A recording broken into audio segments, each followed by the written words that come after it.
penularan antara anak ke anak jarang. Loh, Anak ke dewasa jarang. Tapi dewasa ke anak-anak sering. kenapa? Karena pada anak-anak jumlah kumannya terlalu sedikit dan biasanya bagian paru yang terkena itu bagian bawah. Sehingga untuk batuk, untuk keluar si kuman ke saluran pernafasan atas dan keluar ke udara itu lebih kecil kemungkinannya.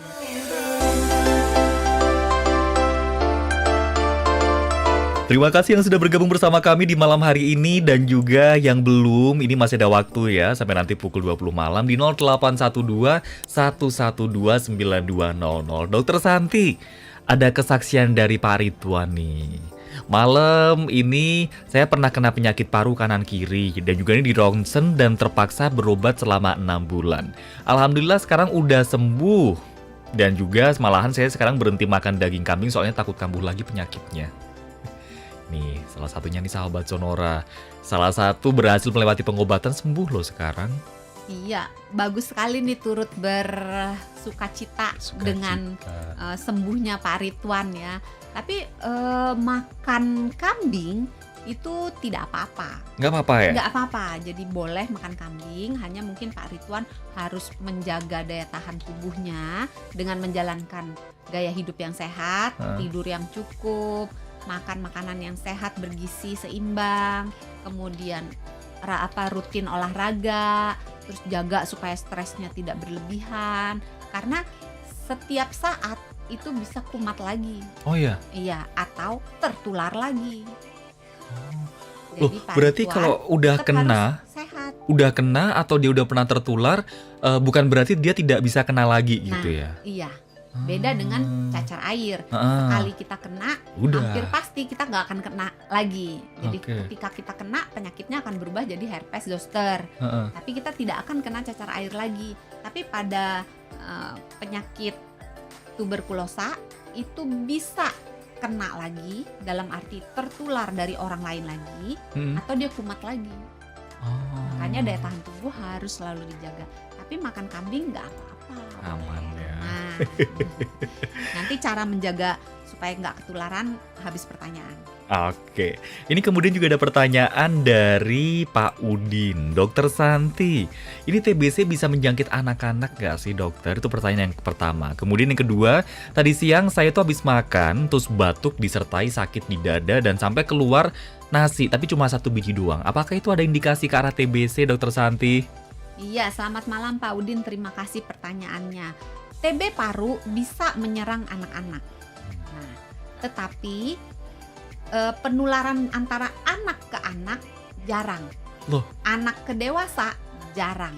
Tapi dewasa ke anak-anak sering. Kenapa? Karena pada anak-anak jumlah kumannya terlalu sedikit dan biasanya bagian paru yang terkena itu bagian bawah.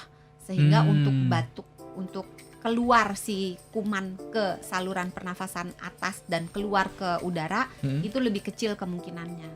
Terus gejala pada anak itu lebih menonjol pada berat badannya yang nggak nambah-nambah. Jadi anaknya makan ya nafsu makannya kurang, terus kelihatannya nggak ceria.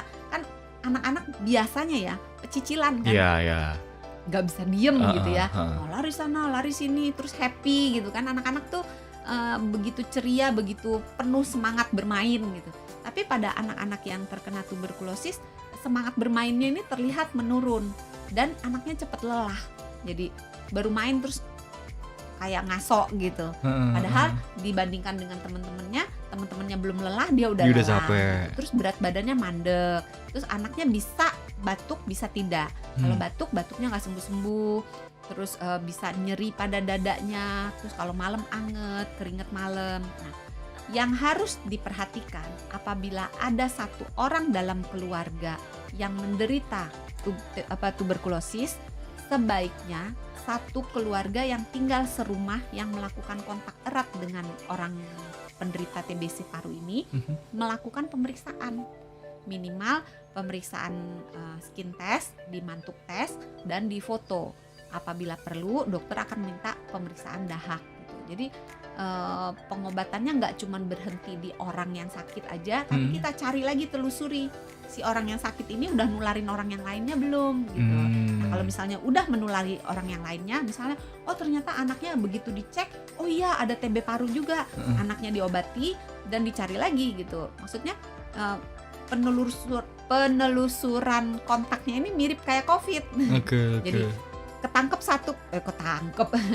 ada satu orang yang menderita COVID, ditelusuri, kamu kemarin ketemu siapa aja, shopping sama siapa, kemana dan sebagainya. Orang-orang yang berkontak dengan si penderita COVID ini, terutama kontak yang erat, akan diperiksa apakah dia tertular COVID atau tidak. Kok Sama COVID?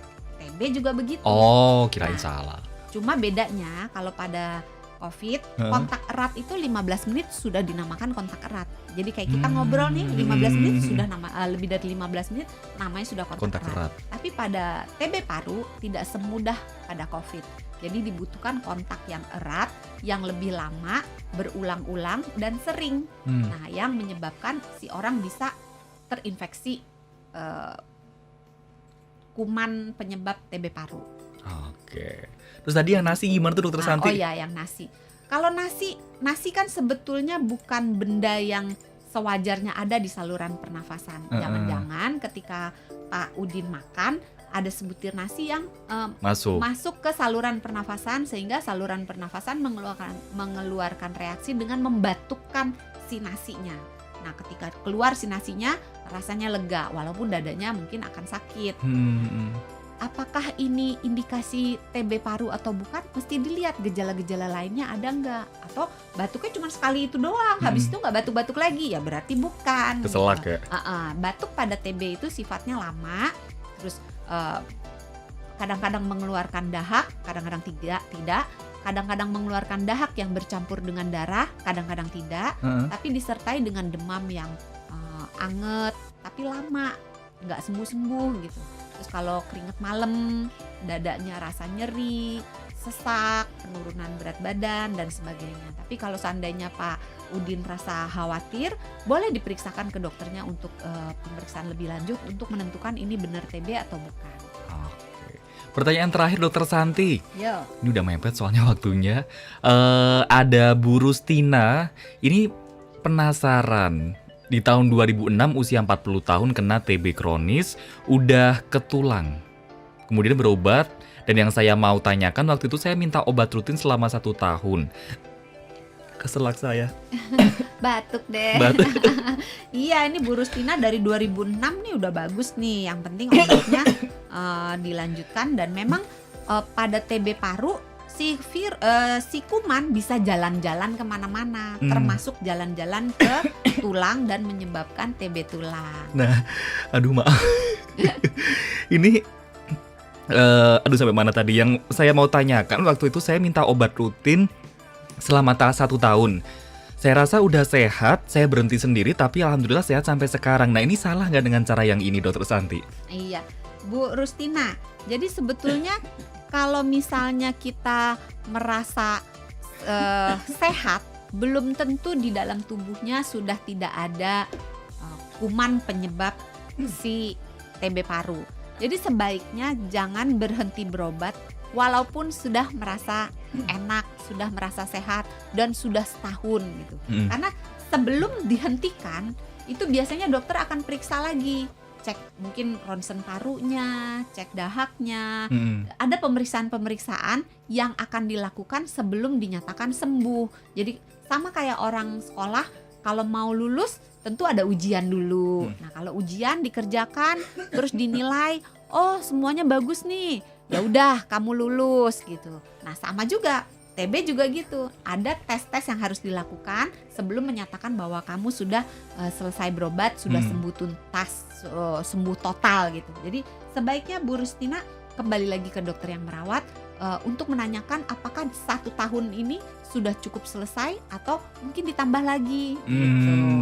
Atau karena ini sudah berhenti berobat, seandainya memang ada masih ada indikasi bahwa si TB-nya ini masih aktif, akan dilanjutkan mulai dari 0 lagi, mungkin 6 bulan atau tergantung nanti hasil pemeriksaan. Keputusan dari dokternya gimana gitu ya. Iya, jadi Bu Rustina kembali lagi aja walaupun merasa sehat dan terlihat sehat. karena kumannya itu kan ngerogotinnya perlahan-lahan gitu. Jadi kadang-kadang ya biasa aja ya, nggak ada rasa apa-apa lagi, udah enak, badan enteng gitu. Nah, kembali lagi aja Bu Rustina Body untuk make sure gitu ya. dipastikan lagi. Oke, tapi sayangnya kita harus pamitan dulu. Ini mohon maaf pertanyaan yang belum kejawab. Nanti minggu depan balik lagi, tapi kita bakal ngebahas dengan topik-topik lainnya. Iya. Terima kasih Dokter Santi. Sama-sama. Pesan terakhir, pesan terakhir edisi untuk kali minggu ini. edisi kali ini memakai masker itu ketika kita sakit melindungi orang yang ada di sekitar kita. Jadi penderita TB paru sebaiknya menyadari bahwa dirinya berpotensi menularkan TB kepada orang lain, sehingga harus mencegah supaya nggak menularkan dengan cara menerapkan etika batuk dan bersin yang baik, tidak meludah sembarangan, memakai masker, dan tidak menerima tamu maupun berkunjung ke rumah orang selama dokternya belum menyatakan bahwa ini boleh sudah tidak infeksius gitu, sudah tidak menularkan lagi. Dan buat kita sebaiknya jangan lupa jaga jarak, dan kalau bisa menjauh dari orang yang terlihat sakit. Jadi kalau misalnya orang lagi kelihatan sakit malah dideketin ya itu nggak begitu ceritanya. Dan mumpung cheerleadernya udah dateng, yang jelas sehat itu mudah, sehat itu murah. Semangat banget emang. Ketemu lagi minggu depan ada Dokter Santi ya. Jangan lupa balik lagi ke 9 Sonora FM. Apa lupa? Nomor HP inget, frekuensi lupa. YouTube-nya, channel YouTube-nya Sonora Jakarta, Sonora FM di apa toh? 92 FM Dokter. 92 FM ya Allah. Terima kasih Dokter Santi, dan juga terima kasih semuanya sahabat Sonora. Ketemu lagi minggu depan. Saya Haryal, Pak Kepala Sekolah, dan juga Dokter Santi pamit. Selamat malam dan bye-bye.